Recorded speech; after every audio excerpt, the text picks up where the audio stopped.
not in common. And to find this common ground, tune in to Conversations with Eagle Flower, Wednesdays, 4 p.m. to 5 p.m. Eastern Time on Studio A. Because we come to this table of life to learn in the best possible way and experience this gift of life from our mutual Creator. So let's learn together and build our best future with Conversations with Eagle Flower, Wednesdays, 4 p.m. to 5 p.m. Eastern Time, Studio A on Revolution Radio.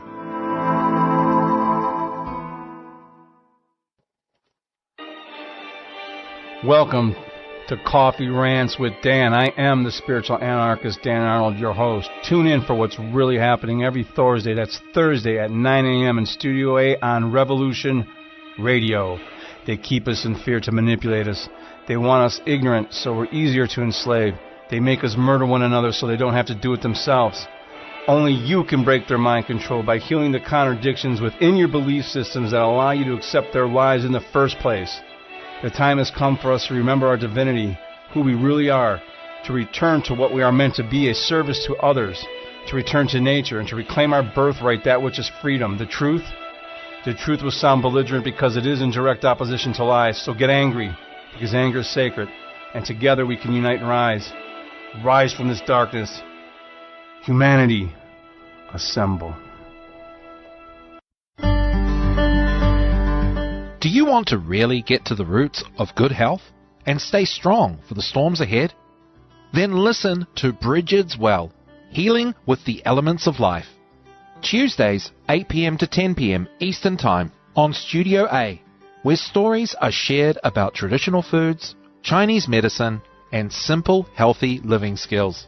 Listen to Bridget's Well, Tuesdays, 8 p.m. to 10 p.m. Eastern Time, Studio A, right here on Revolution Radio.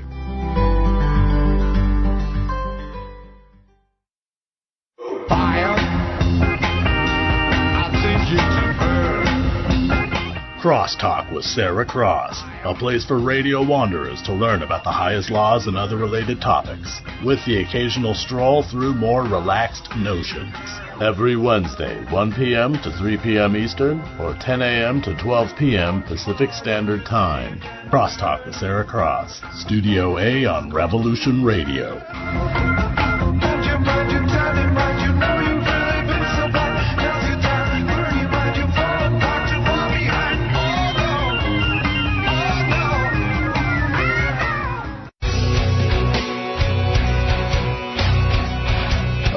Thanks for listening while we take that short break here at Revolution Radio, freedomslips.com. And yeah, we're going to get back to your host.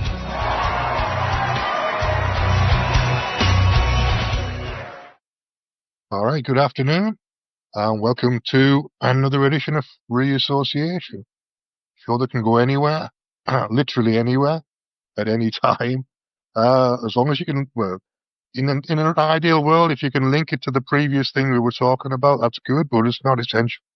You can just take it wherever you want to take it. I know we've got Dr. Lenny Time with us this week, and I know we've got Karen, the social worker, with us this week. Say hello, folks.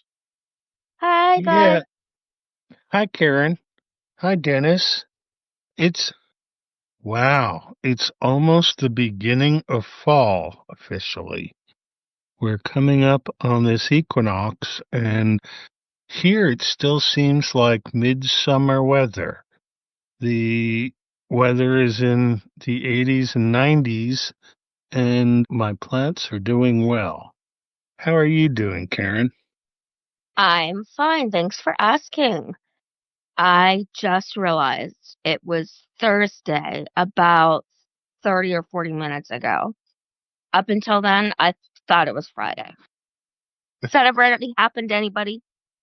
Oh, it happens to me on a very regular basis. The only reason I can remember what day it is because I've got dialysis on Mondays, Wednesdays, and Fridays. Which is why we're broadcasting on a Thursday. And I actually have switched from a 7-day week to an 8-day strong. And so for me, today is sound voiding day. And so that means a lot in Dr. Lenny world. I'm sure you can explain that a little bit more over the course of the next couple of hours, Lenny. Yes, it takes going from a year as a period of time to a grid of 64 days at a time. And if we can rhythmically get ourselves into different patterns, I think we break consensus reality, which seems to me to already be breaking. I don't think there is a consensus on what is reality anymore. And so I've decided to create my own reality and not pay too much attention to the one that has been constructed for us. Yeah, I tend to do that, but as I go along, I kind of make it up as I go along. Is the approach. Do what's in front of you, make the rest up as you go along. Yeah, I fly by the seat of my pants. I like Lenny. I don't pay attention to what's constructed for us as a reality. But as you know, my profession has me interacting with people who definitely bring up things of the constructed reality that we live in. And so I get information about that, but at the end of the day, not really working with people on what their reality is or isn't. I'm working with them on what they're feeling or how they're behaving and how they want to change. So I think I'm making it pretty good, not paying much attention to the outside world reality. Guess when you're talking to folks who are so tied up within their own problems, they're not really part of that outside reality either. They're focusing on what's coming at them in their own private mini world. Indeed. Very well described. Yes. Seems to me like each of us have our own mini world, and I like to call it my group of one. And if I'm not taking care of me within my group of one, if something's off, my personal priority should be to get myself back to being okay. And so if things have to change for me to feel better, to be able to function in a group bigger than a group of one, it's up to me to control my mental resources and not participate when I'm off kilter. Absolutely. I 100% agree with you. I just had a woman I was working with last week who, in the first 20 or 30 minutes, was discussing basically how tired she was. I could feel her depleted energy. I could hear it in her voice. And I said, I don't want to suggest anything that you don't want to do because, you are your own person and you decide what's best for you. But I'm sensing that you are so depleted right now that you need kind of like an easy day and we can quit early. She's like, oh, but I'm worried about how much you get paid, whether it's for 30 minutes or not. I say, that's not what is important. What is important is you, just like you said, like as a single unit. And I said, do you have anything planned this weekend? She said, no. I said, I really want you, from all these worries that you have, you don't have to make decisions about this stuff right now. But what I do believe you need is to recharge, rejuvenate. So we're going to hang up now and you go through the motions of your work week. But come this weekend, I want you to do those things that refuel you, which like reading, walking, that kind of stuff. And I'll catch you next week. And I feel so bad. I go, why? No, there's no reason to feel bad. It's it's pointless to stay on the phone and keep talking if your energy just isn't there right now. Usually there's a cancellation fee and no. I I'm not punitive. I don't shame people who say, you know what? Do you mind if we meet tomorrow instead of today? I'm depleted from the week. No, I congratulate them. I say, good job recognizing what you need. I'm never going to judge you for canceling or quitting early. You know what you need, and you speaking up about it is the most important thing about that self-care of group one. People can talk with their social worker like you and bring out their problems and take your advice, but then they go to their medical doctor and all of a sudden they're cowed. They can't take responsibility for themselves. They'll do whatever the medical doctor says, and they end up on pills and pharmaceuticals and things like that. I think that really... There's a term for that. It's called paternalism. In healthcare ethics, that's called paternalism, meaning that, like, oh, you're the godfather, you're the father. Whatever you say, I do. I trust you. I don't question it. I don't participate in it. And it's supposed to be changing into more of a partnering with patients, but I don't think that lesson gets taught very much. Especially not in medical school, where it seems like the purpose of medical school is to make doctors inhuman and resistant to the things that normal people care about. And it is a huge psychological brainwash that's been put on all the people. But the way I like to calm myself down and change the entire world is by picking up a book. And there's so many good books out there in just about any field. And if you're reading fiction, the fiction seems more like reality that they can't tell you than it does a fictional account. And so I think that we've been played as people, and we've been given this script of how things are and how they have to be. And coming up with a different way, a new way to sort of go on a tangent from that script means reinventing ourselves from group of one level and then starting to talk in groups of two and come up with something that's important to the group of two. There's a frequency change between a group of one and a group of two where the two individual frequencies have to merge into each other. And as that relationship of two people carries some depth over time, you get to a resonant function where the group of two is almost as low energy in the ground state as each of the two groups of one, because we've talked it out and gotten comfortable.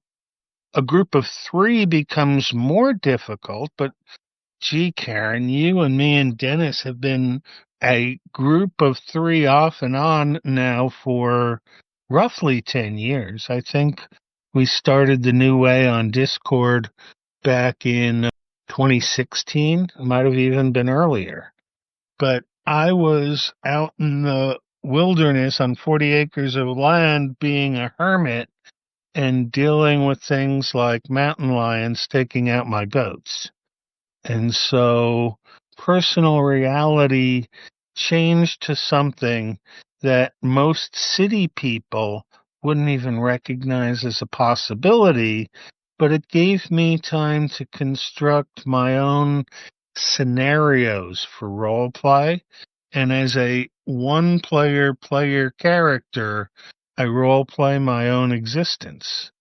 And so I gain levels when something goes right. I lose it or gain experience with each natural thing that I do. And what I realize now is that that's the whole education system that we need. Each of us going through different experiences to learn from scratch from the reality as it presents us, not to take what we learned in our 12 years of forced lower education and are up to another 10 years of forced higher education to brainwash us into thinking that everything is constructed just the way we're told by the scientists. I'm a scientist by training, a chemist, and what I've realized is that while chemistry makes a nice basis set for me to think about things against how they work in chemistry, it's also a social construct that most people believe works in a single way with atoms made of protons, neutrons, and electrons. I can take that and apply it to the sociology that Karen does. And we have sociochemistry, and bonds between people are like bonds between atoms. You can have ionic bonds or you can have covalent bonds. The covalent bonds are deep-seated over time and work to establish one frequency. The ionic bonds are come together, get a task done, spread apart, and go off to a different partner. It's charge-based, so your cations, which are plus charged, attract your anions, which are minus charged, and it's an example of how chemistry has been constructed based on duality, because I think in reality, charge can be thought more of an affinity or a sharing of personal interaction, and you'd really have more value in establishing fewer covalent bonds and not so many ionic bonds where you're just dealing with situations and people. It's like a walk-in scenario, and you walk in, you participate, then you walk out, and you see if there's any lesson learned by the game you've been playing. But once you start treating your own existence as the major focus of your own life, you're no longer bound into that consensus reality that drives the narrative to create a paradigm. The paradigm we live in has been constructed by the actions of each of us in the recent past, but the only time frame we can really talk about in the reality that's presented to us is the immediate now, the eternal time where you are, and you can't go back to the past or forward to the future, so they say, to keep you from going back to the past or forward to the future. You control your own reality, and where you want to go is a mental gymnastic. It's not what the television tells you you have to believe. So, I have a question. Go ahead. On a concept of time, I had read this somewhere that by the time you realize, when you try to live present, right? By the time you realize it's the present, you're already 1/100 billionth second behind. So there really is no ability to live consciously in the present other than like when you're in the state of flow where you're not thinking. Let's take you're just enjoying a swim that time goes by, that you don't know what day it is or what time it is. I don't know. I found that interesting, and I said, that's something I'm definitely going to have to ask Dr. Lenny about. Well, I don't think our concept of time is correct. I think that we live in simultaneous realities with different time constants, and that most worlds we wake up in are instantaneous worlds that happen for the day as we cognize it, and nothing really happens, the narrative goes on. But some days we wake up and the time constant is huge, and what we do in one day can be accomplished in, say, 10 years. by being in the system and listening to the system and focusing on your solution. But if you do something significant, nature is ontologically trying to find novelty, and you will get a higher time constant for your existence. Your lifetime will be longer than a lifetime. It might span over 1,000 years of the lifetime of a normal individual on the planet, but the planet recurs at fractals, and the same narrative goes on in each of these fractals, and the longer the time constant that you're dealing with, the more significant your work is to establishing ontological novelty. Just wanted to check in with Dennis. Dennis, are you feeling okay? I'm doing okay. I was thinking about it this afternoon. Well, I was half asleep this afternoon, but I was thinking about how much of my tiredness is me creating my own tiredness. I don't know how much of it is just me getting bored and feeling like I need to be tired. Do you know what I mean? It's like every now and again, about every 9 or 10 days, I have a day where I just have a complete slump and I have to just sleep all day. And today's been one of those days. Well, when I used to work dialysis, fatigue was something that people often experienced. And I was taught, not that this is true, and I would go off Lenny's, person of one, and what's ever unique to you. But essentially, what is happening is in a period of 4 hours or so, 400 gallons of blood is being extracted, cleansed, and put back in your body. And it usually does create exhaustion the day after. But I don't know that that means you have to always be exhausted, because there's lots of factors that can contribute to exhaustion and fatigue. And here's why I don't like psychiatric diagnoses. I don't like them because once you say, oh, well, this is your diagnosis, then it's like, oh, Imposed well, reality, right? I just got struck unlucky with this thing. This is just how it's gonna be. It's like it stops the person from actually evolving, because they're like, well, because of this. And it's at the point that, like, working with 12-year-olds, they believe that, well, I have this, so I can't do that because I'm defined by my diagnosis. And I said, okay, I don't care what you're diagnosed with. And I always use the term banana nut bread. I don't know why, but I go, it's arbitrary what you call it. Okay. Banana nut bread, whatever. It doesn't change setting a goal and achieving what you want to achieve, as well as knowing when you need a break or you need to rest. And it's not always because you're depressed or you lack motivation. So it's just, you know your body, you know your energy. And don't become a self-fulfilling prophecy based on a diagnosis. I mean, and Karen, yeah, energy is a frequency, or it's measured as frequency, E equals H nu.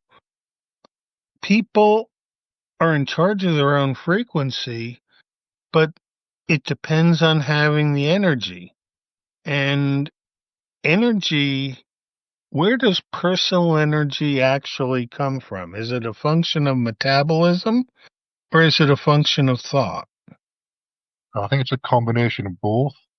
It's kind of for me, it's partly my diet is creating an issue, because I'm trying to keep my potassium level up. I cannot hear you, Dennis. You seem to have cut out. Could be that the high potassium is creating the tiredness. okay, but Dennis, Dennis, you're cutting Yeah. out a little bit, just Oh, FYI. But I have a question to ask I you. just had something to tell. It's still digital. Help. Dennis! Dennis! Help! We are having audio problems beyond our control, and Dennis has become unhearable. So Yeah. we'll have to make do But, with the energy that we have. oh, well, I was going to say the bits that I picked up from him basically indicates what I believe is that energy is not caused by one thing. It's multiple factors merging at one point in time. You know, it's funny that you say merging at one point in time, because the way I'm looking at things now using the many worlds theory is that time is usually synchronous, but we are creating asynchronous time where all of the different parallel timelines are not quite linked to each other because we're changing the narrative enough to come into a new reality. Some of us are fortunate that we can chuck the old reality and still tread water at a surface level, but so many people are caught up in, well, the whole purpose for Revolution Radio is to inform people about other ways of thinking about the stuff they hear in the news. But the news is a construct that has been built for us to think in a certain way based on the inputs that we've gotten in the past.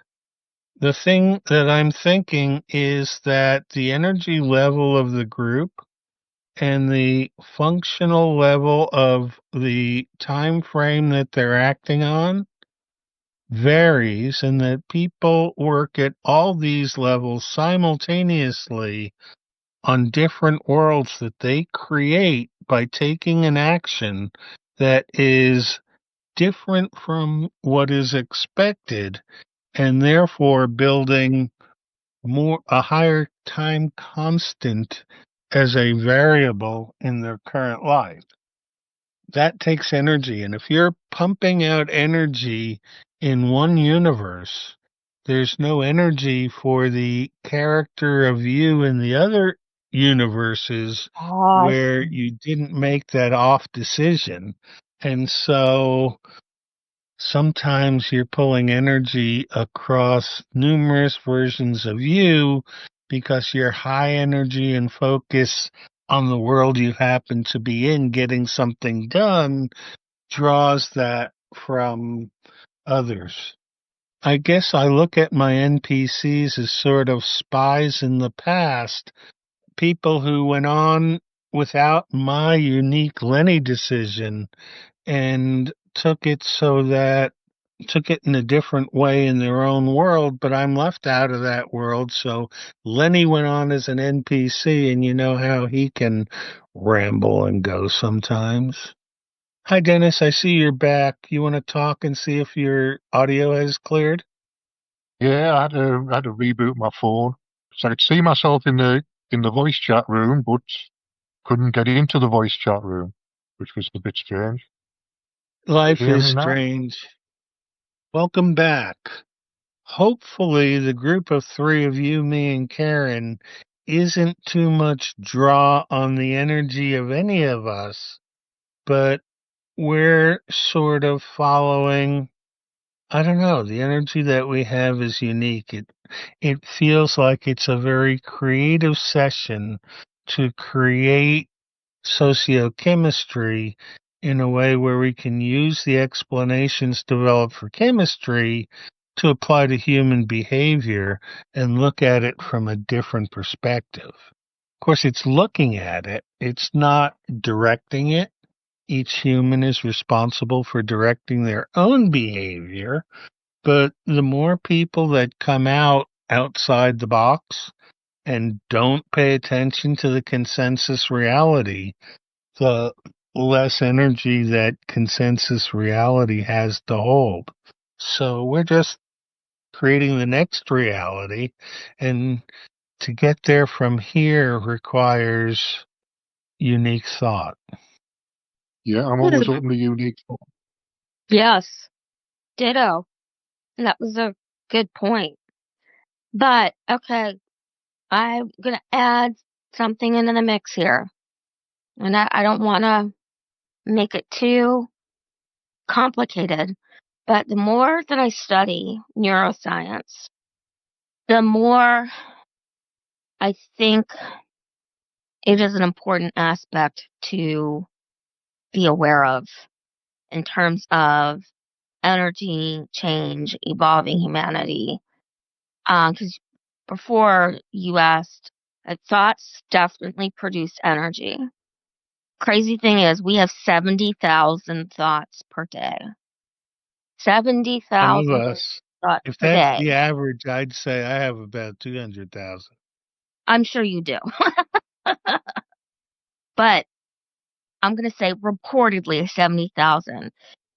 The thing that's interesting is that 90% of those thoughts will be repeated tomorrow, which basically goes and speaks to complacency and whatnot. That's the only word I can come up with to think about it.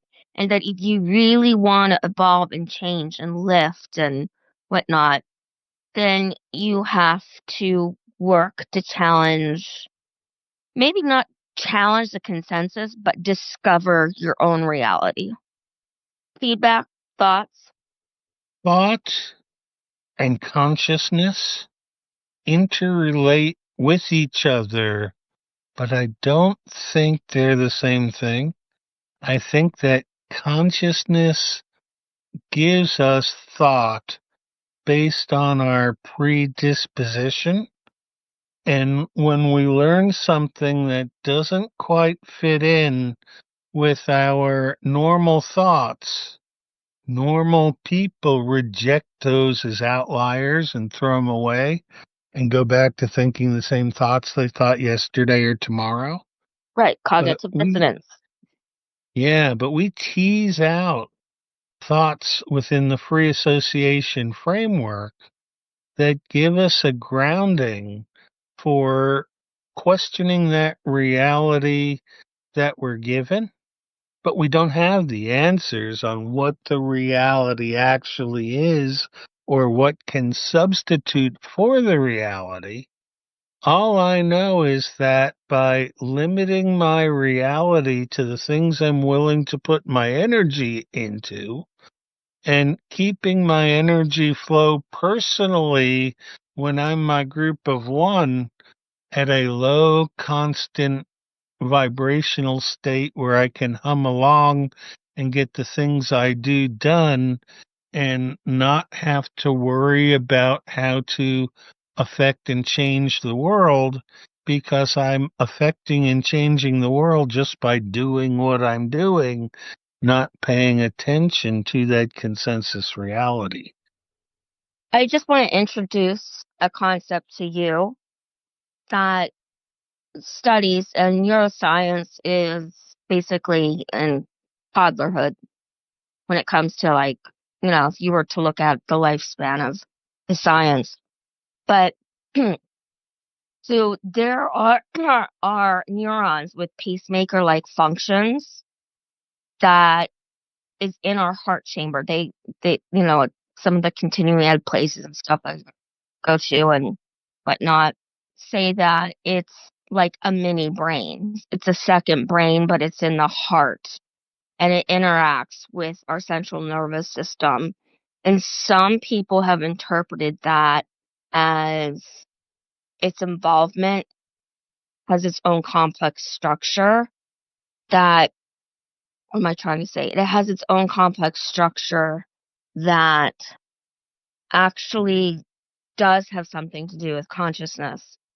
I mean, I don't know. How do you control for that? How do you study that? How do you? I have no idea.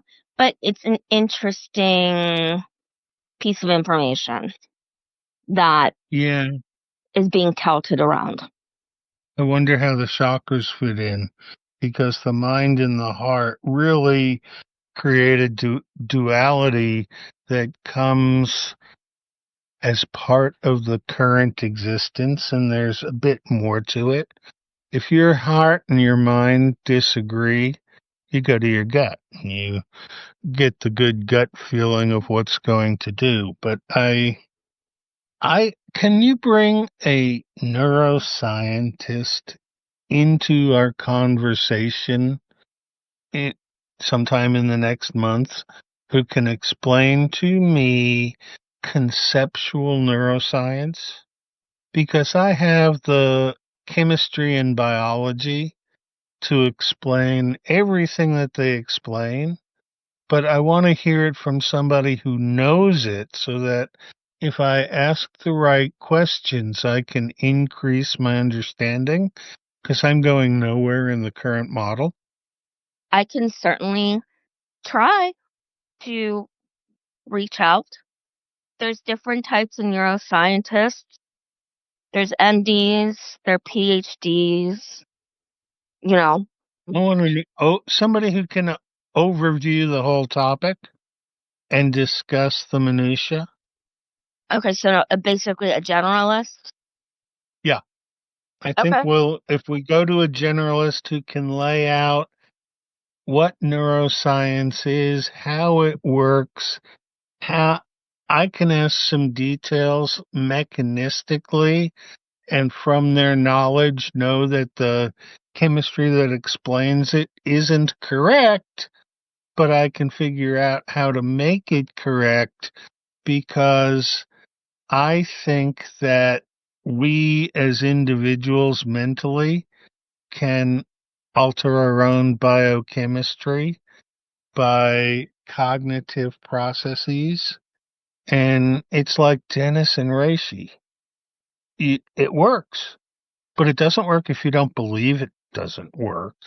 And we have so many arcane beliefs built into us by the form of formal education, and also the fact that we don't cross paths with highly knowledgeable people in other areas because we're busy talking in our own areas.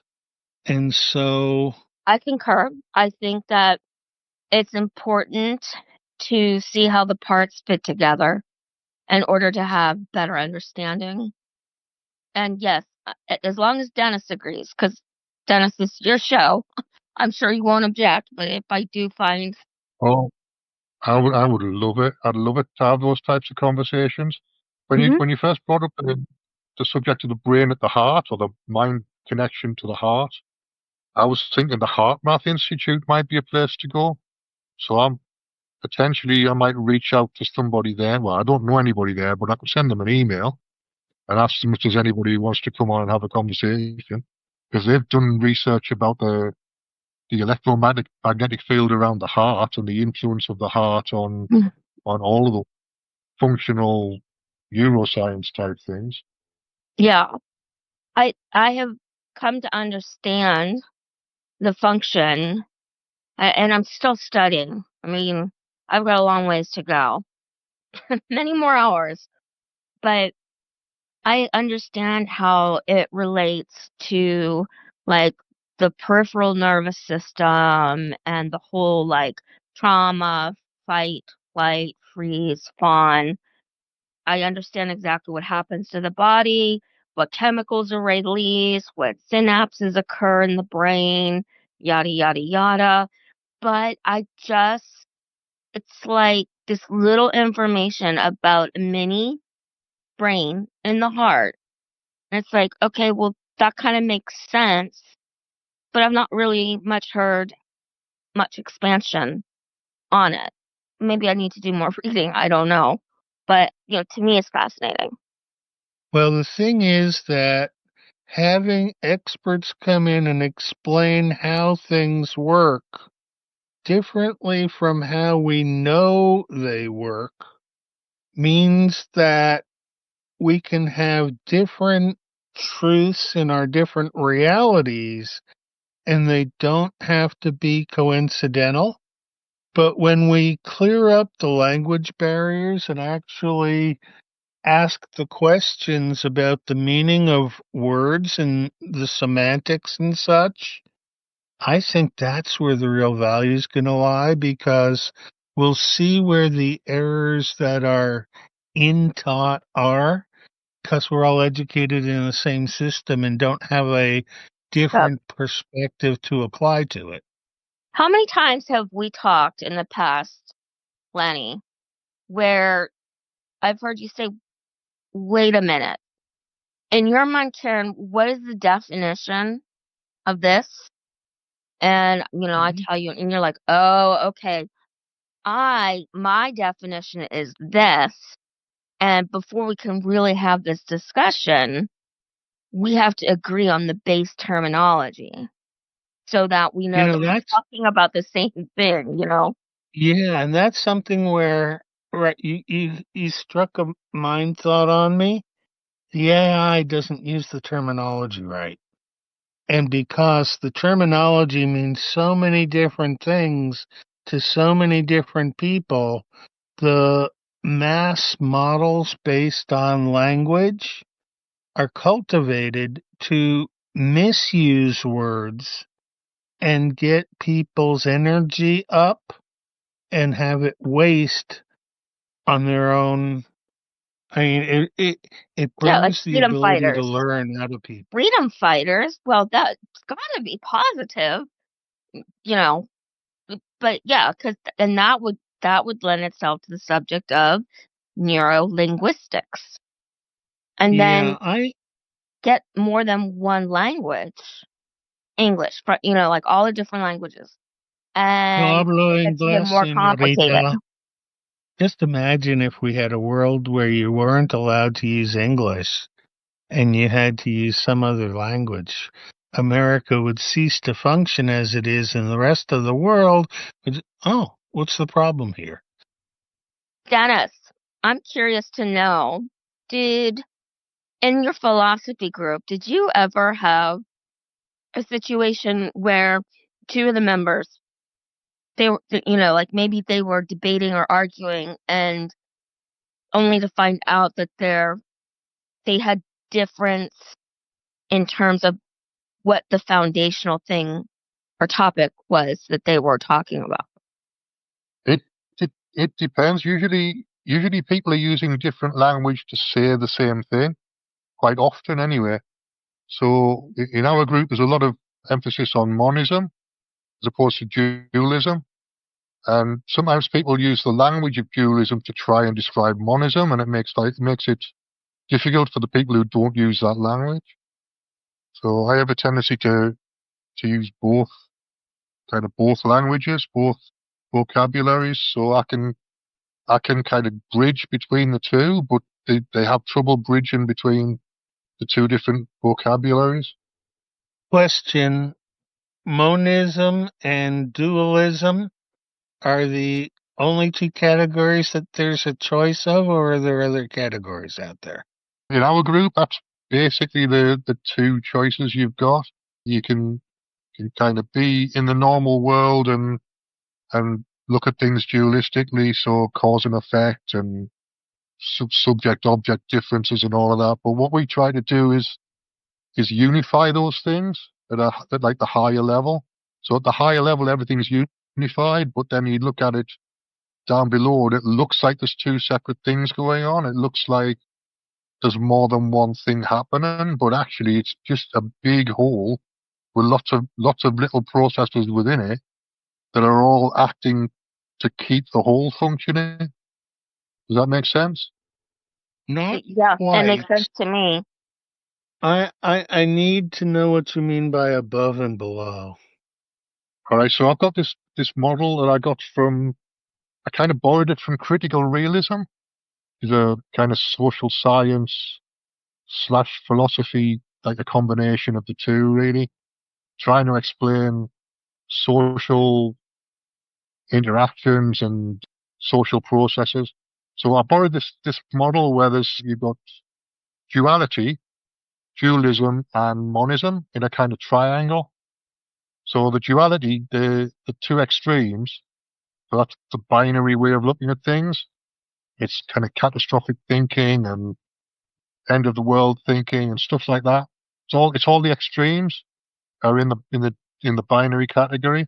Then you've got a spectrum of a range of things in between where you can move between the extremes without actually calling them extremes. So you've got kind of modified versions of the extremes, and then on the top category, you've got the spectrum idea unified into white light. Is the way that I describe it. So you can either talk about the colors or you can talk about white light, or you're talking about the same thing basically. You're talking about a range of possibilities that exists in potential, and then you're talking about a range of possibilities that exists, and then you're talking about the two extremes of those possibilities. Anyway, so that's my version of it. That's Is not there a actually what. place outside? Is there a place outside the extremes? There doesn't need to be its place outside the extremes because it's all included. Do the extremes loop around and overlap and create a circle? Yeah, absolutely. You can think of it as a circle. You can think of it as a circle. I do it as a triangle, but you can think of it, if you flatten it, you've got the hole with a spectrum in the middle that turns into the hole. So yeah, you can do it that way as well. It's just a way of visualizing it. That's all. Why do you preference the triangle vision versus circle? Just curious. That I don't know. I just think it's in critical realism they use triangles a lot, and I kind of borrowed it. It's not actually in critical realism in this way. This is just my version of it. But it kind of, in the philosophy group that I'm in, there are people talking from using the language of the extremes, using the polarity language, but they're actually talking about the whole. But to explain the whole, to provoke the discussion, they use the language of the extremes. So they use the language of the duality, or dualism, or duality. Wow. Ooh, that's a nifty trap because they've essentially decided what the extremes are and can't look outside of them, and they're not knowledgeable of anything outside those extremes. Go ahead, Karen. I'm sorry to cut you off. No, that's fine. First of all, you're blowing my mind, Dennis. Here's the thing. Whether or not they can see or view outside the extremes, my question is all of the variables and shades of gray in between. Like, why does it always have to be polarity? Well, generally And speaking, I in know our that group, the commercial's coming up or whatever, so, feel free to bump this to the next hour or whatever. But that's my question is, why is everything so damn polarized? And why isn't there more conversation and whatnot about all the shades and hues and all that stuff? I don't know. Just a question. I think the guy I'm talking about in the group uses the dichotomies, uses the extremes as a way to provoke the conversation, because he knows that there's always somebody going to take the other extreme or take the other point of view. So that gets the dialectic going, it gets the conversation going, it keeps it moving. So he's doing it deliberately, I think. I understand that, but does that strategy bring people to seeing things? Well, not generally. They've been going around in circles for 10 years. So, well, from what I've seen of it, from my perspective, they've been going around in circles a little bit. So there's not that much kind of forward motion going on. It's a lot of repetition, but not that much forward motion. Right, we do have bumpers coming up, so I'm gonna take a moment to remind people that Revolution Radio is listener supported. they do rely on donations. So if you go to revolution.radio, you'll find ways to make a donation using cryptocurrencies or using Patreon. You can make a monthly donation if you want to, or you can set up a one-off donation. But I'm sure that everybody at the station will appreciate it. And Lenny and Karen, we've got about a minute. If you want to ask another question, we'll continue after the break. But feel free to just wrap up if you want to.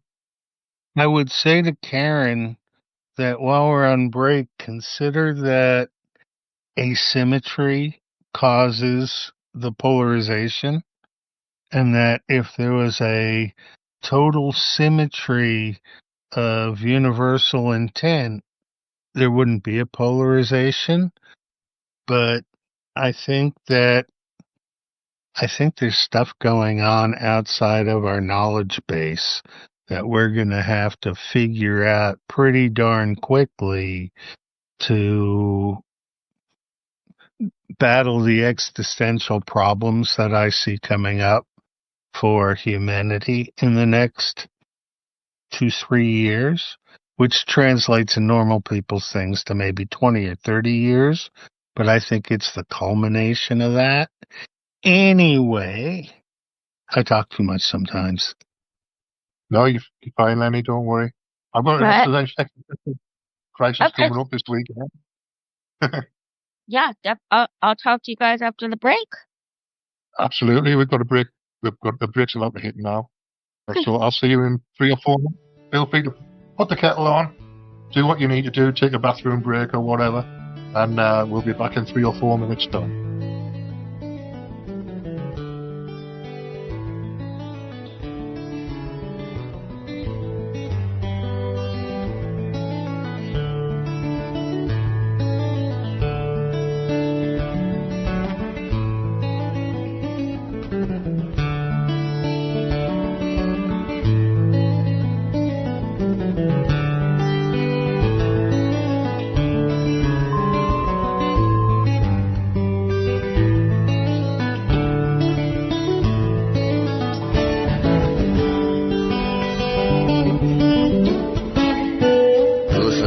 Radio at freedomslips.com, and we'll be right back after this message.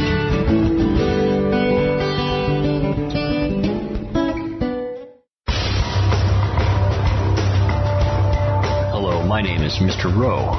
I am the host of Reality Extraction on Revolution Radio at freedomslips.com. I utilize logic, intellect, and magic to methodically atomize, vivisect, analyze, examine, study, scrutinize, and extract an essence of reality from a fog of illusion and confusion. You can find me on Studio B every Thursday at 1700 hours Pacific Time. That's 8 p.m. Eastern.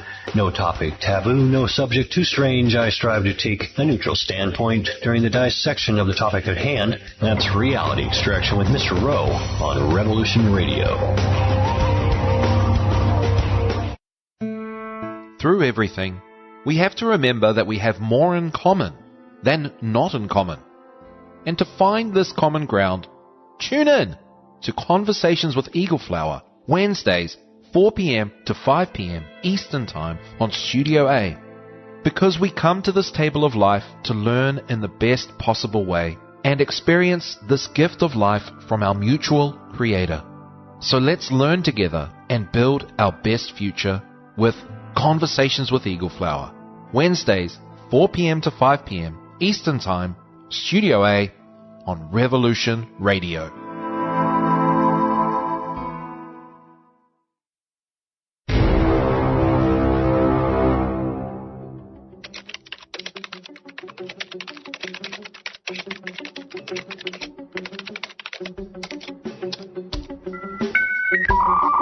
Mountain High Time. 2 hours of an organization to the madness, discussing the ever-changing dynamics of being both physically and mentally prepared for a plethora of possible outcomes to our future and present.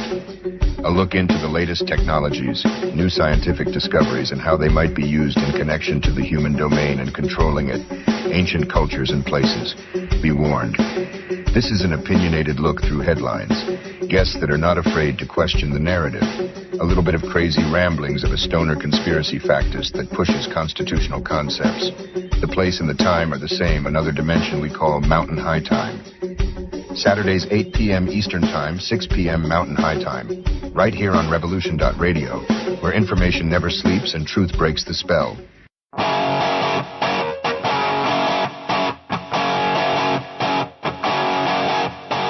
Are you a fan of rock and roll? Does it get your feet tapping and your hands clapping? Then be sure to check out Crypt Rick's Rock and Roll Hour every Friday night, 7 to 8 p.m. Eastern Standard Time on Studio B right here at RevolutionRadio.com, where we get down and talk all things rock.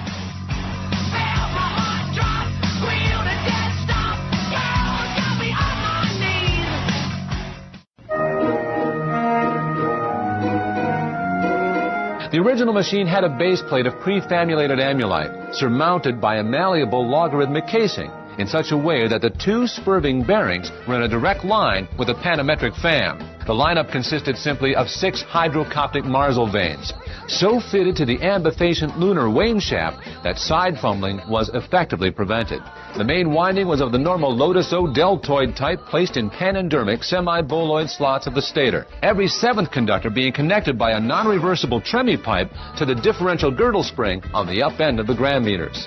Thank you for listening to Revolution Radio, taking the confusion out of transmutated lunar girdle springs for 4 years and running. Revolution Radio, the #1 listener-supported alternative media radio on the planet. I want to thank everybody for listening to Revolution Radio at freedomslips.com, the one place where information never sleeps. Revolution Radio.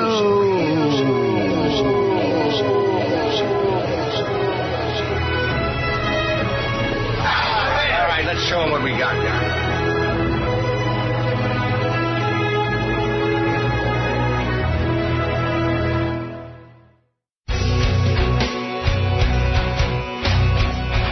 All right, thanks for listening while we take that short break here at Revolution Radio, freedomslips.com. And now we're going to get back to your host.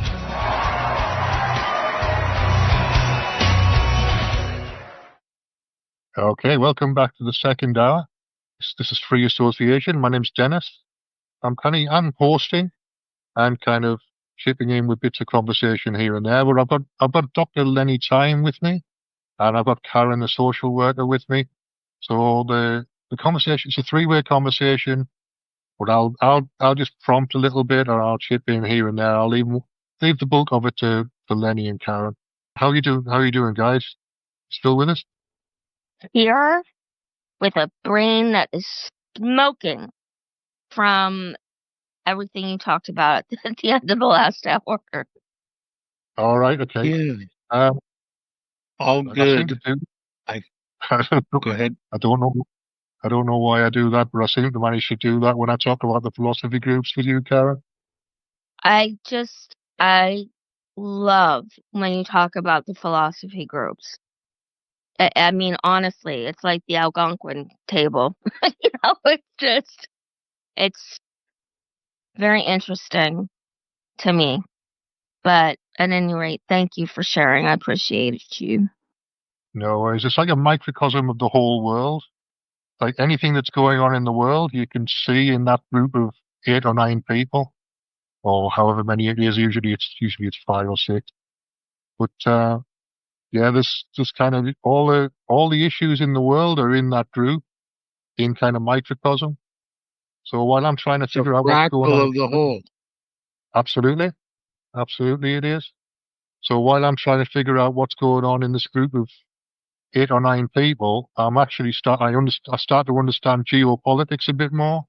I start to understand kind of disease, or the illusion of disease a bit more, and I start to understand lots of things that I didn't even know I didn't understand. I start to understand a bit more. So that is the benefit of discussion, right? Absolutely. But Absolutely. I know that you've had some heated, there have been some heated groups, and the attack back, that kind of I mean, that's rampant right now in the United States. Yeah, I remember we used And to do. how do you get past that? Well, we used to do a group because when we were in full flow about 6 or 7 years ago, we had a group on, was it Tuesday morning, Tuesday evening, Wednesday evening, Friday we had a group in the morning and the afternoon. Saturday we had a group in the morning and the afternoon, and Sunday afternoon. So it was literally like you could be with these people every day of the week, almost every day of the week, which gets a bit much, if I'm honest about it. It gets a bit repetitive, and you start to see people's foibles and inconsistencies and all of that. So then you've got to figure out, how do I not get annoyed by this? And that's an interesting process. I still haven't figured it out. That's making me laugh. And that is the question. How do I not get annoyed by this? That was hilarious. But that's the place I'm in at the moment. They're annoying me. So I'm taking a little bit of a break for a week or so, and then I'll go back in and I'll look at it with fresh eyes again, because I'm seeing too many things that I'm questioning too many things and like nitpicking over stuff. And I don't really like to do that too much. I don't mind doing it a little bit, and there's a role for that. Don't get me wrong. There's a role for like critiquing everything that happens, but I don't want to be the person that does critiques the whole thing all the time, over and over again. I'd rather have a different role than that. That's interesting. So, what, you step back a little and Yeah, let I think the others kind of take it over and see where they go? Yeah, because at the moment there's like the way they're making decisions is there's a main online, there's a main discussion group, and then there's a discussion group that they're using for decision. But nobody told me that there was a group that they were using for making decisions about the structure of the groups and stuff. So I got annoyed about that, and then I got annoyed about not being told that there was a poll going on about, can't even remember what it was now, but it really pissed me off last week. So I started nitpicking every single detail of everything, just to make the point that I hadn't been included, and just to make the point that if you're going to have a discussion group, have everything in one place, really. So there's a tendency to create subgroups all the time. It's like if you want to have a discussion about one specific thing, they'll create a subgroup for it. Whereas I think the way to keep everything public and keep everything moving is to have it all in one place. So I've got a kind of philosophical objection to the fragmentation that's going on with it at the moment. That's what I'm picking up on, and that's what's getting me annoyed, because it's too fragmented. There's lots of groups that have no conversation going on in them, whereas we could just have one group that's active. But to me, that's like normal human social behavior. And oh yeah, that's the problem. Go ahead, doctor. I'm sorry. Normal social human behavior seems to be the problem. Hey, I do not disagree. I do not have an easy job at all. But, like, here's the thing. Every time I've seen a project or something that's done where it's all in the open and it's completely transparent, all right? And I'm not applying this to government or whatever, because I just really don't want to go there. But it seems like there are people that have imposter syndrome that kind of say things that they think the larger group wants to see so that they can control their image and how they're perceived. And then there's other people who are like, I'm using this opportunity to tell you straight up what the hell you all are doing wrong, you know? And it can potentially ostracize, you know? There's other different things. And then there's people that are like, I'm not getting in the ring because I don't want to get, pimp smacked by somebody because I watched it happen to this person. So mom's the word. I'll just send a thumbs up, like, noted, I read this thing. And people know their audience, I guess is what I'm trying to say.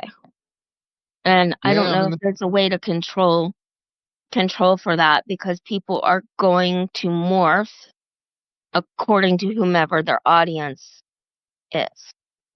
Yeah, you're right. You're saying they're Right, but that- two-faced? Not two-faced, just acutely aware of who their audience is. Because So the shape-shifting to fit what the audience what they want the audience to think of them. yeah, but sometimes it's not just about getting a desirable response. Sometimes it's pure ventilation. Like, okay, I'll give you an example. I won't say which hospital it was, but the administrators were all gung-ho, and they're like, oh, we want to be transparent with our employees, yada, yada, yada, yada, yada, yada. Okay, great. So we created this forum where every administrator, every person, from the whole extension of, they have access to this board to contribute so that everything's out in the open. Well, that lasted like a month. Okay. Because what I observed happening was literally fascinating. So when things started going downhill was when a administrator said, I will drive 9 miles to go to this Target shopping center versus the one that's just 1.5 miles from my house, because they have all the merchandise laid out nicely. They're like, everything is stocked. There aren't sticky floors when you walk in. And so I choose to go to that Target. This was in response to a nurse saying, we're getting killed, and instead of all the fancy beautifying factors of the campus and the flowers and the perfectly manicured lawns and stuff, can you not just do like simple grass and like whatever? Because I think the amount that you spend in landscaping would actually probably afford us some nurses that we desperately need. And that the administrator responded with, we have to invest in the beautification of the campus of the hospital system because people will choose us based on Target does, the Target that has sticky floors and is not well stocked is a turnoff. So people will drive a couple extra miles to go this place. But here's the thing. This is a children's hospital. The next children's hospital is 45 minutes away.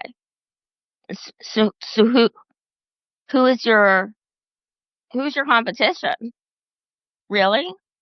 And so, man, people had a meltdown. And then, okay, I hope this is okay to share on.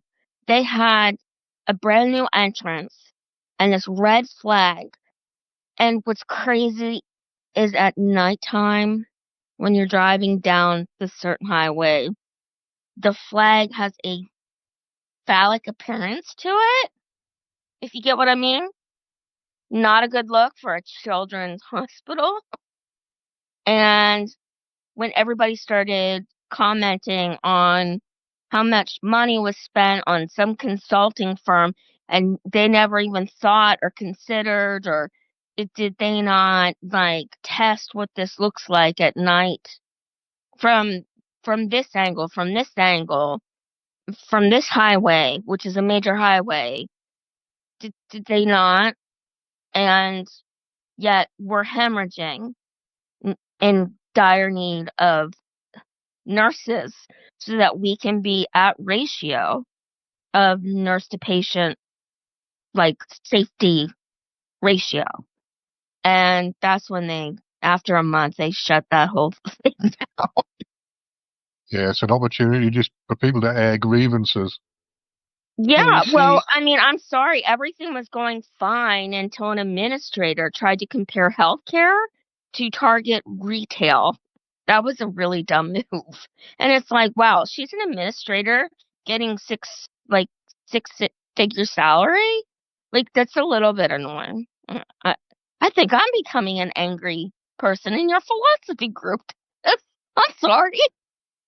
Yeah, you gotta chill out. We don't like angry people. We bite their heads off. Oh, I think we lost Karen I for a was only second. kidding. I didn't really mean. I don't know. The idea that people will think what they want to think goes into the amount of pervasiveness of the system with putting across perspectives that people can assume for themselves in the media and the entertainment fields. So a lot of times in groups that are not the philosophy group but have hierarchy, it seems like they just circumvented you because they didn't want to deal. They had already decided something. So I don't know how that works. Yeah, I mean, my ability to change anything in this group is fairly minimal. So it's like I'm trying to change it from the inside because I think it needs changing, but the odds of me actually changing it are pretty close to zero, and it's frustrating, and it gets me annoyed. So it's not really in my interest to do it. So Okay. that's why I decided to take a week off and chill out and just focus on me. And plus, I've been tired, and I've kind of decided that I'm going to do less philosophy because I was doing the Monday morning group, but I had to walk up a hill to get there, and it was wearing me out.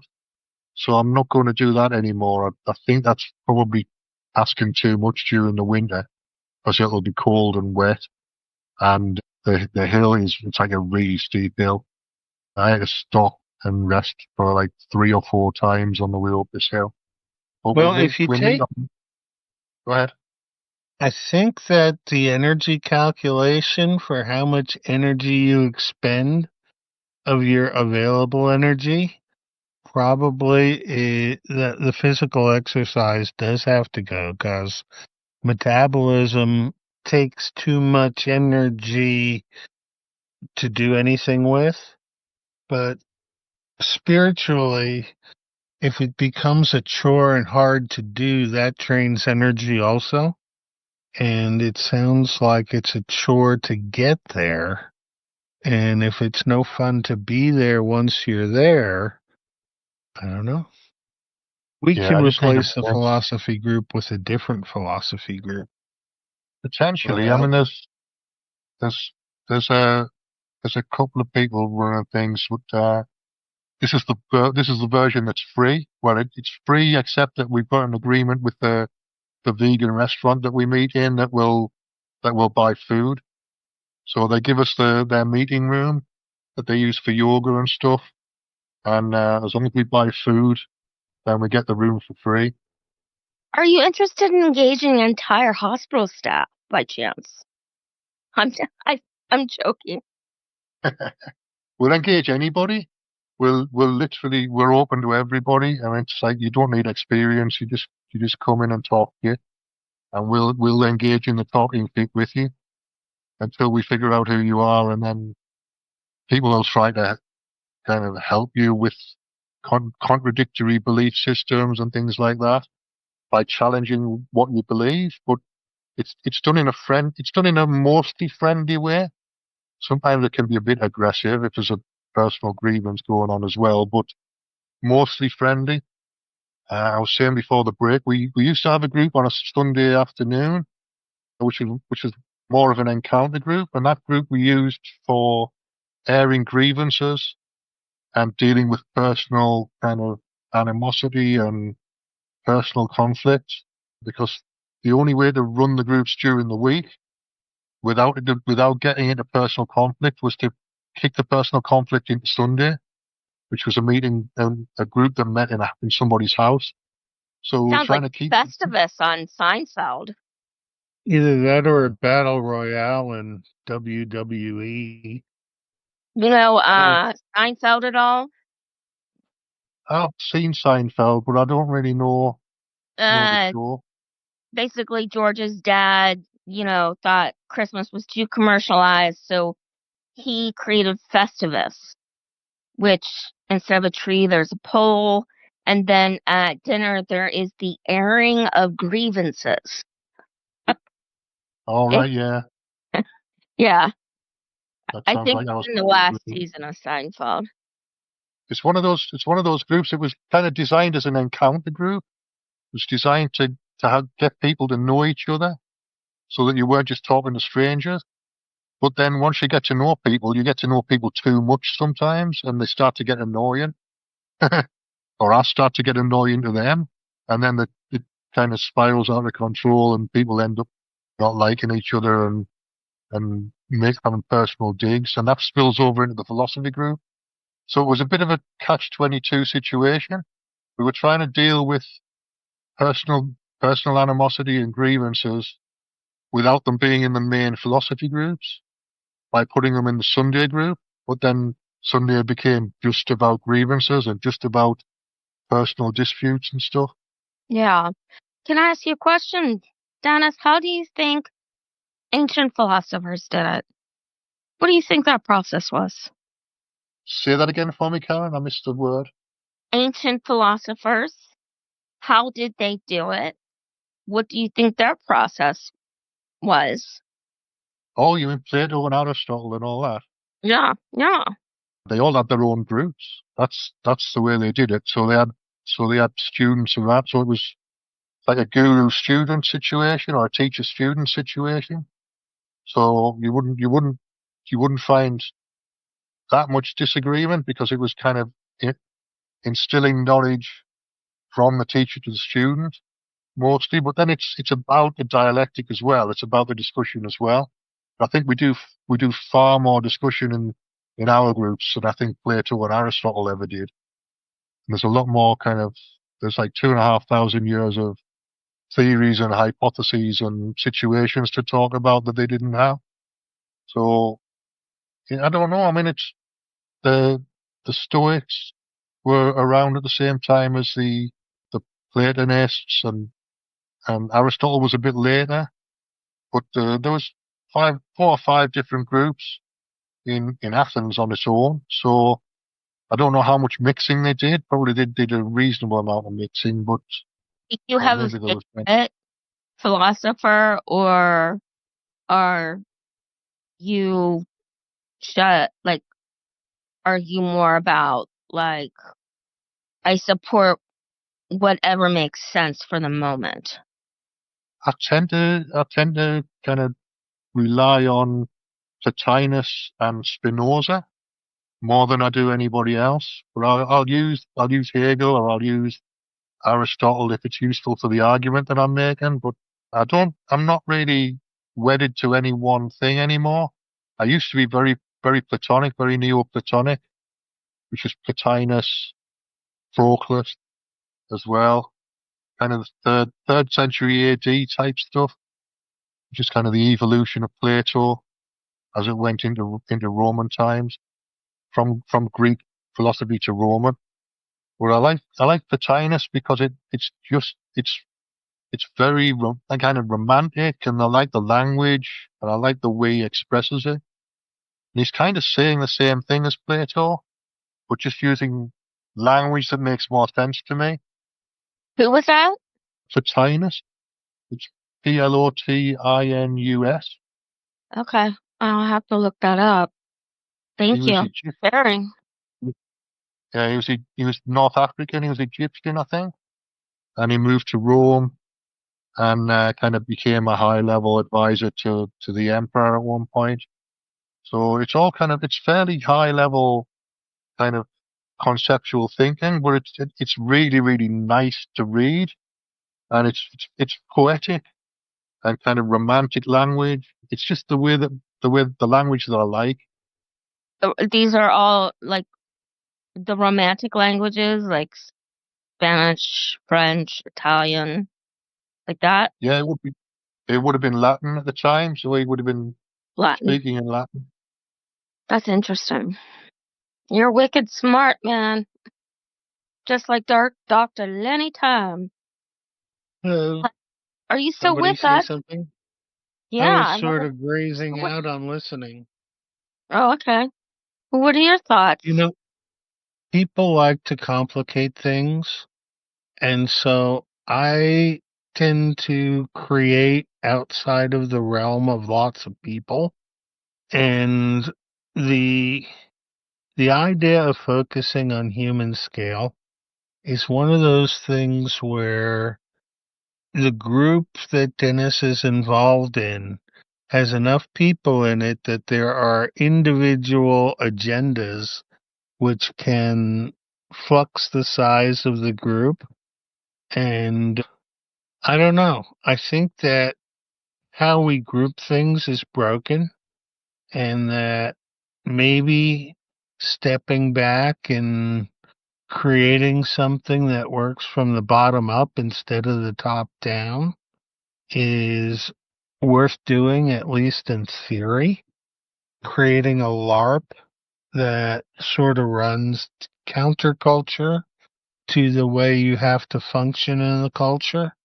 But there's the rub, is the way you have to function in the culture is an expectation created from an unreality that puts so much pressure on people that economics has been their only source of perspective, and they live in fear. I don't want to put any of my energy into that fear-based world at all.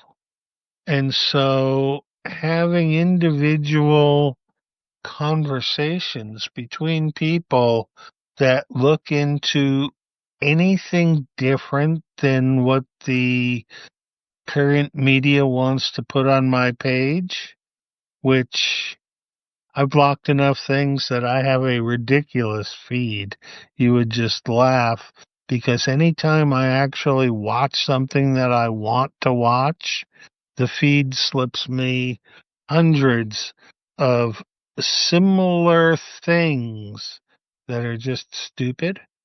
But you sometimes have to figure out what's going on in the reality, because if you ignore it for long enough, you get left out of everything.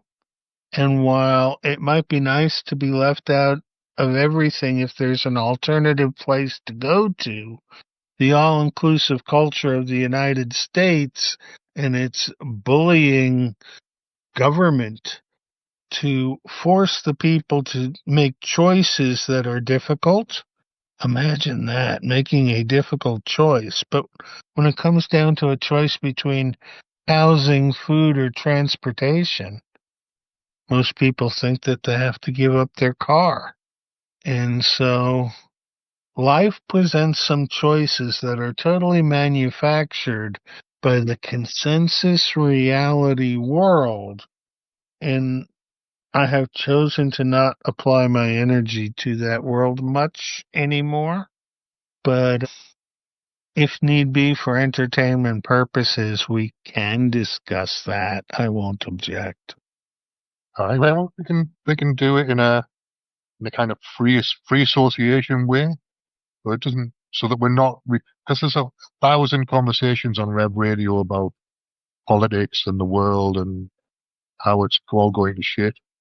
So maybe we can find a way between us of talking about the same thing, but in a free association way, in a way that Sure. uses a different model or uses a different approach. Free cannabis would go a long way to cheering everybody up. Yeah, there's always that option. No, there's not, because some governments in some states will put you in jail for openly smoking cannabis. And the federal government has it scheduled as a medical drug that's illegal. So, Karen, you had something to say there. Yep. I was just saying, case in point, Texas. And it's sad because I'm working with someone right now who has like a sudden onset of adult seizure disorder, and cannabis could go a long way to help that situation. You guys may remember Tisha she's from Michigan. She's like my best friend, and she's like, I don't know, a savant in like biology, plants, and all this other stuff, but she knows her stuff.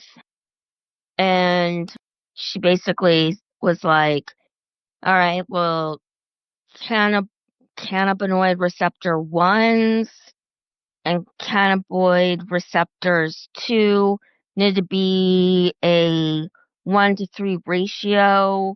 And, like she knew all that stuff, but I was like, okay, I don't know what you're talking about. Kind of like, when you introduced Fibonacci to me, I was like, all right.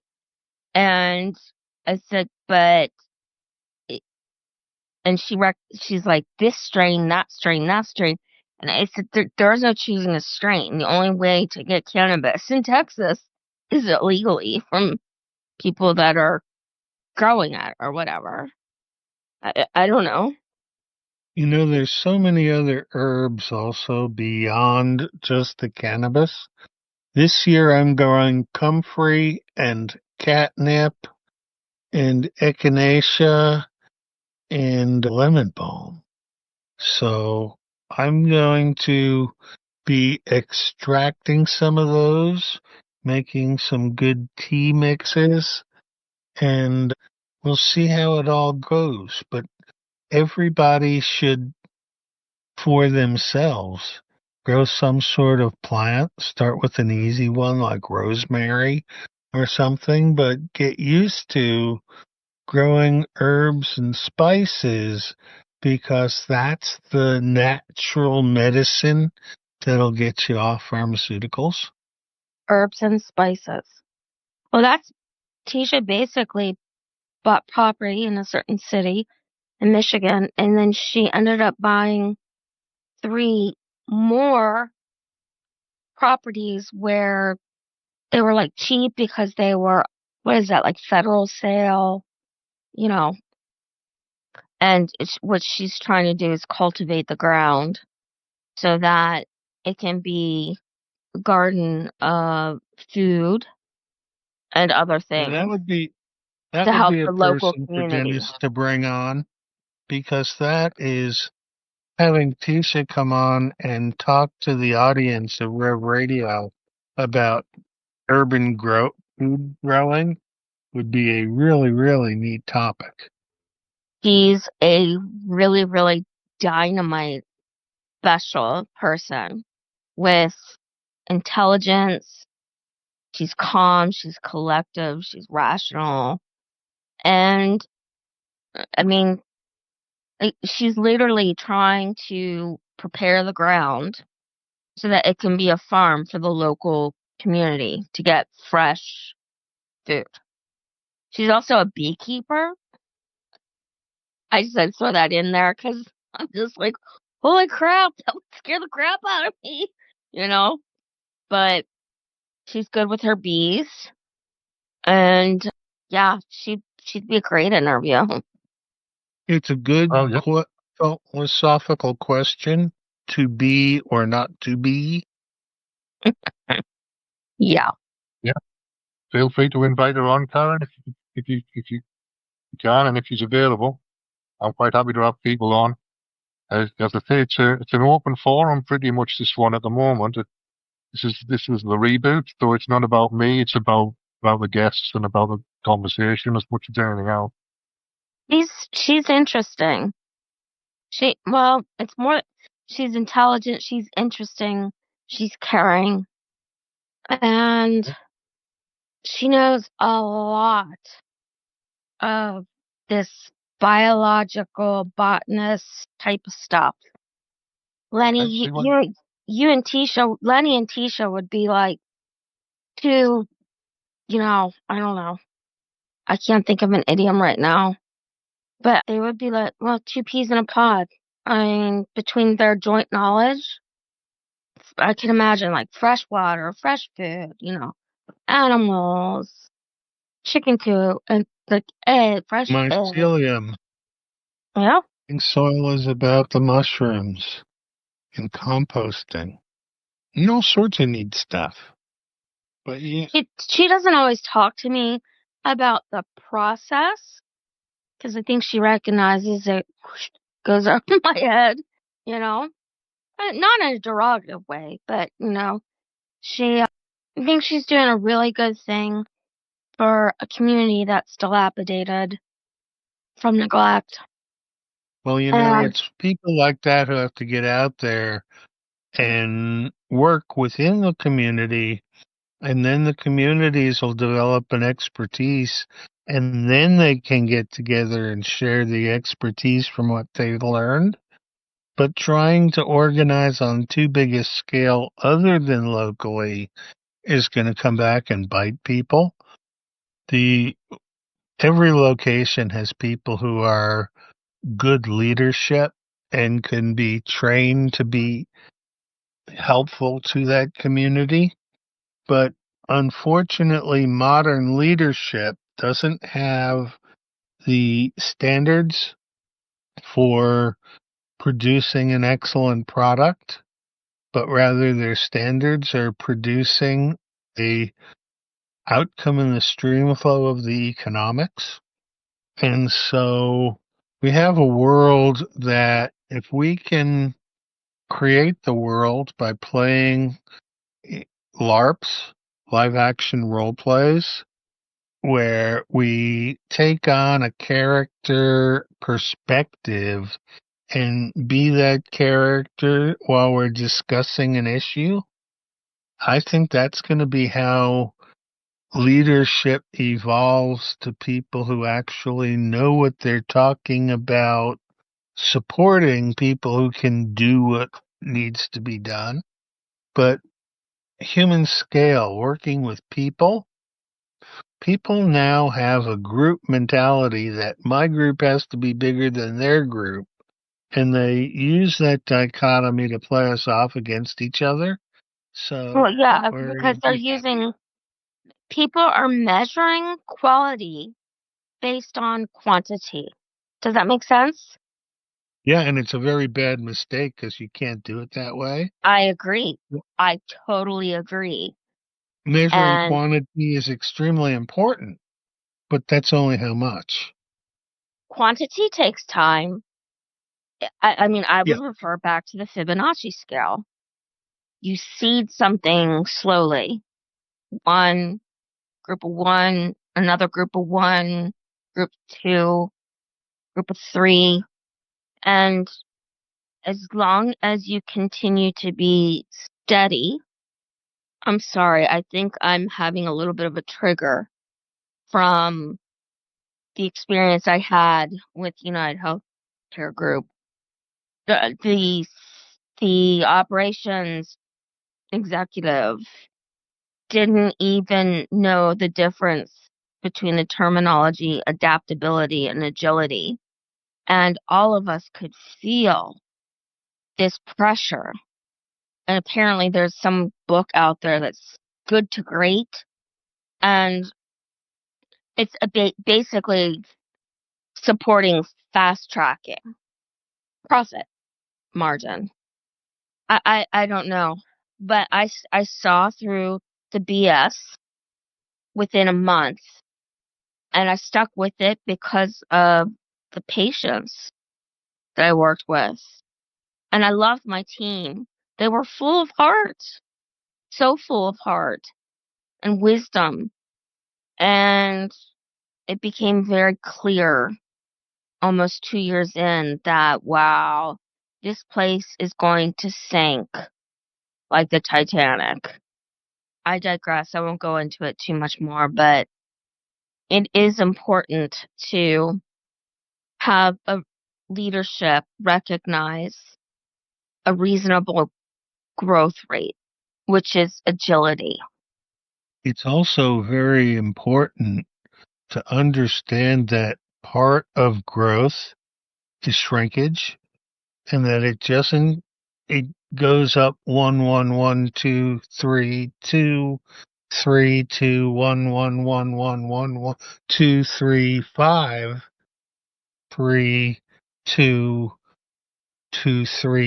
3, 2, 1, 1, 1, 1, 1, because you're stuck on between the two ones all the time.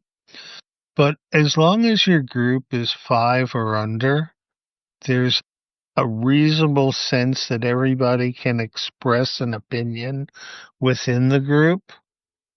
Developing leadership that knows when to follow whom and what to do is going to be a group thing of small groups where everybody within the groups become leaders and then form new groups of 2 and 3 and go through creating groups that have function locally, because everything is going to go local for a period of time because the system has inverted itself and it's set up to fail.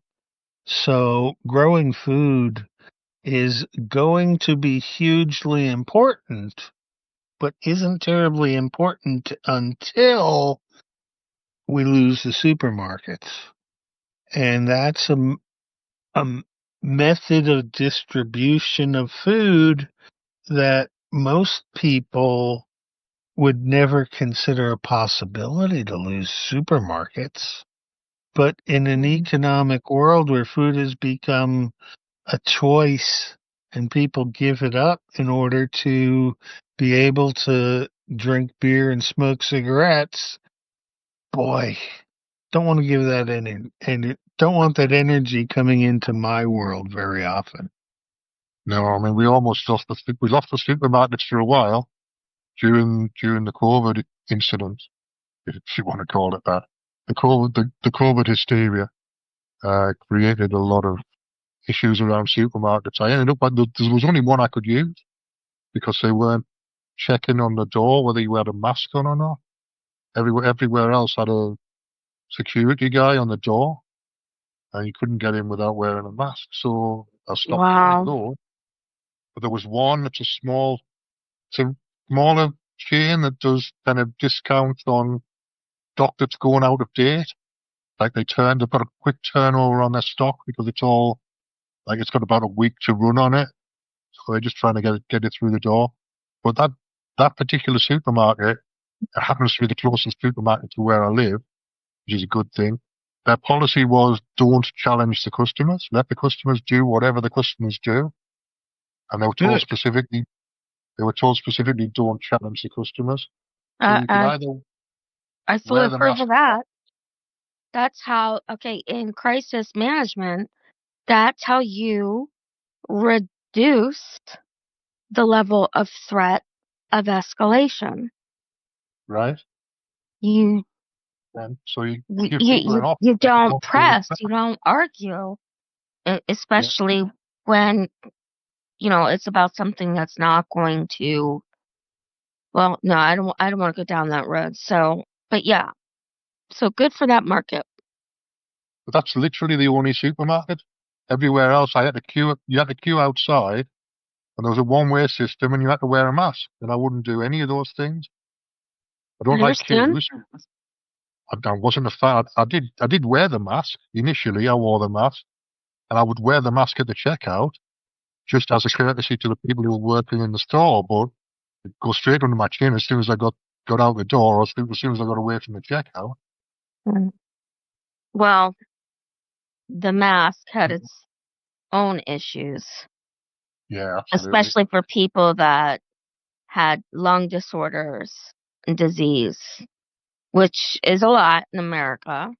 I don't know about the UK, but it was causing more harm to some people medically. And,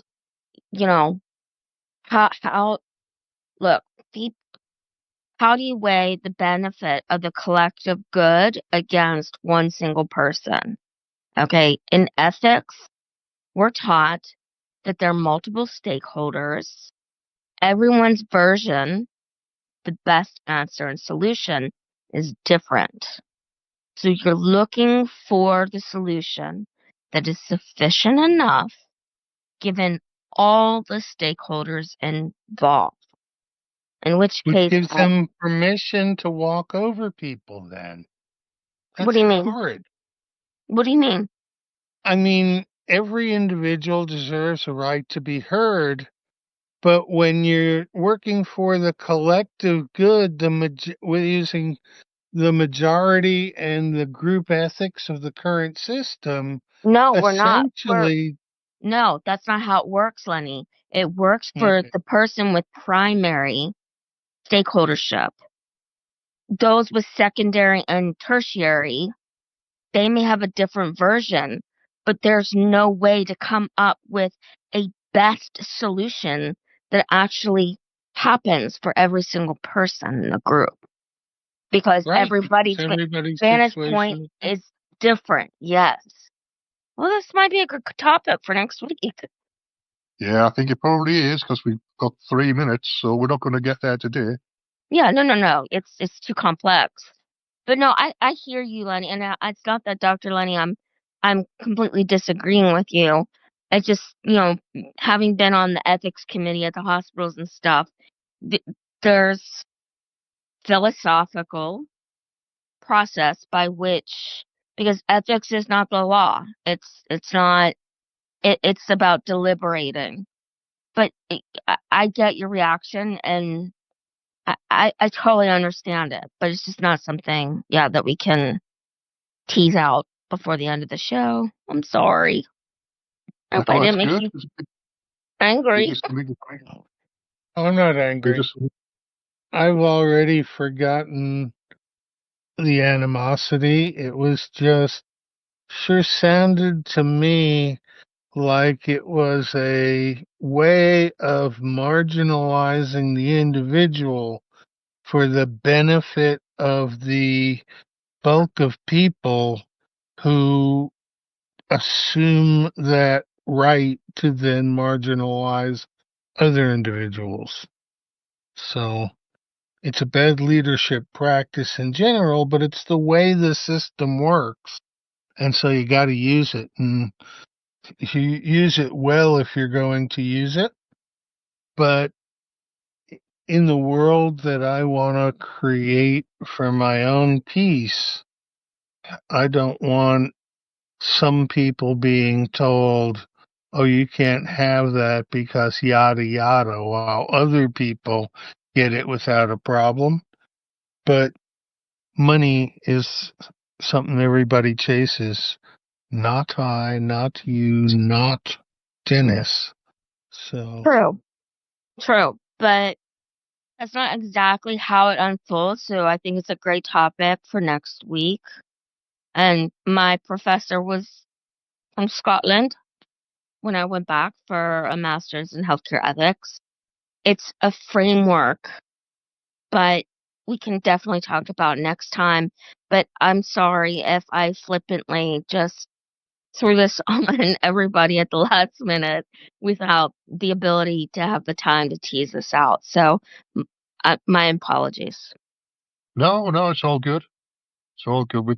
We've got hours and hours and hours to talk about these things, so they don't all have to happen in one show. We've got forever, and we've got 2 hours a week for forever, if we want it. There's no shortage of things to talk about, no shortage of time. So we'll get there. We'll get to everything in the end, and we'll probably circle back and do the same topic over and over again from different angles. But it's all good.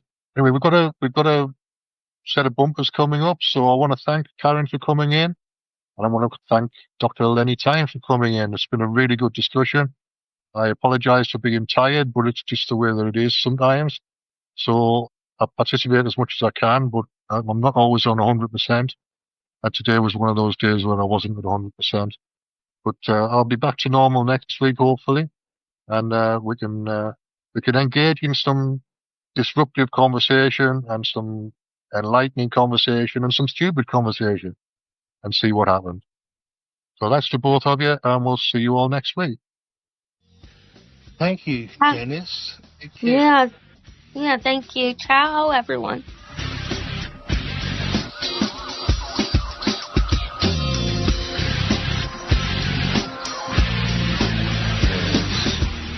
Very interesting conversations we have had. It will be interesting to see where we go next week. They're always good, Pardon? They're always good. Yeah. Well, the bumpers are on, so we've got to go. I'll see you next time. Bye.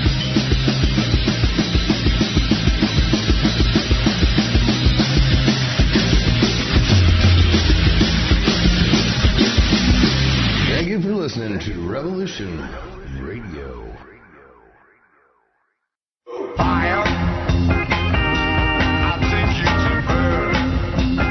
Crosstalk with Sarah Cross, a place for radio wanderers to learn about the highest laws and other related topics, with the occasional stroll through more relaxed notions. Every Wednesday, 1 p.m. to 3 p.m. Eastern, or 10 a.m. to 12 p.m. Pacific Standard Time. Crosstalk with Sarah Cross, Studio A on Revolution Radio.